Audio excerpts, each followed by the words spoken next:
Hey, thanks for joining me again. And if this is your first time here, you're going to find videos related to home financing, mortgages, saving money at home saving tips, home saving travel tips even. So if you are someone who likes to save money, then I'm sure there are plenty of videos here that will help you. So thanks again in advance for subscribing. What this video is going to be about is qualifying for a mortgage with compensating factors, and you might have heard that term before, or spoken to a lender and you hear it, or you heard a friend talk about it, or your realtor. So I want to explain what that means and how it impacts your qualification.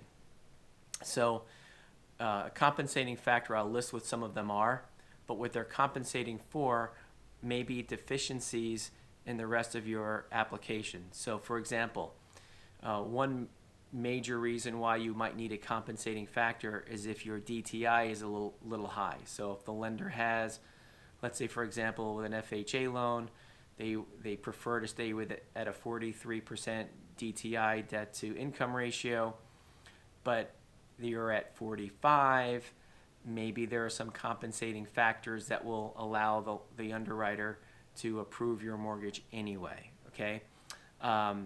So that's just one example, right? So what else can you use as a compensating factor? What can you use? So for example, if you have a large down payment, excluding FHA, well, maybe not excluding FHA, you can still put more than 3.5% down. But if you have a large down payment, but your DTI is a little higher, that's a compensating factor. The lender will say, yeah, but, Eric put down, quite a bit, and therefore maybe he's not as much of a risk. He put 30% down, so I think we'll approve the loan. So high down payment is one of them. So, high credit, right? So let's say you have a high credit score, or you've got a really good credit history. When they look at your credit report, they don't see late payments, they don't see charge-offs, collections, things like that, because you could still have, late payments, charge-offs, and collections and still have a credit score in the upper 600s, and those other things are still in your history. If you don't have any of those things in your history, that's a positive compensating factor that could help you to qualify. Cash reserves on hand, or just a lot of other assets in general.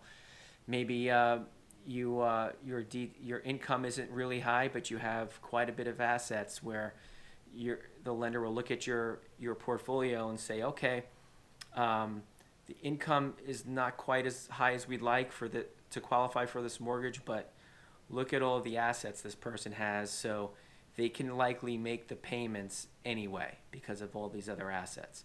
So that's another compensating factor. Low non-housing debt. So if you don't have, meaning credit card debt, car loans, student loans, things like that, not related to housing that show up on your credit report. If you have maybe if your DTI is high, but that when they're calculating your DTI to approve you, but just about all of that is related to that housing payment you're about to get approved for, all mortgage, then that's a positive thing, because then they're not worried about all the other debt that could grow. So like with credit card debt, suddenly you're making minimum payments and the interest is compounding and the thing grows and spirals out of control. If that's not a thing for you, then that's a potential compensating factor.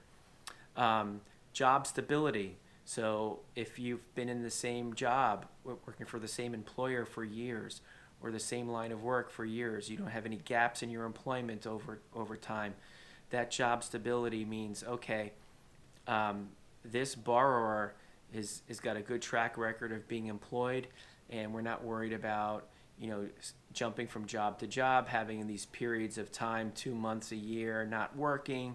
So that's a good thing. Job stability is a good compensating factor. And then also low payment shock, and I'll explain that in a second here. So sometimes people are going from renting to buying a home, or they've been a homeowner and now they're upgrading in house, going to a new house. And so what payment shock is when you've had one payment either from your rent or your current mortgage, and now you're buying a new home and you're going to have a new payment. When you're going from, say, a $2,000 a month payment to a $3,500 a month payment, a lender might look at that as payment shock, like, oh my God, can this person handle this huge increase in monthly payment? So having low payment shock means your payments today will not change that much tomorrow. So if you're able to handle the payments today, you should be fine handling the same payments tomorrow. That's one of the other factors that they look at. In fact, for a while there, payment shock was something that in a few instances I've seen borrowers get denied because even though everything else was in line, payment shock was a little bit of an issue, and it was so bad that it was a negative factor, not a compensating factor, but a negative factor on a borderline loan application. So that's the final thing there. So hopefully you will have gotten an idea as to what compensating factors mean, and take another listen to this video again, mark them down, see how you fit into all of these, and do what you can to make sure that you're setting yourself up to be able to qualify for the loan that you're going for in the near future. If you have any questions at all on any of this, just leave them down in the comments below. I will respond pretty quickly. And I again appreciate you hitting that subscribe button so you can come back and watch more videos. Thanks once again for watching.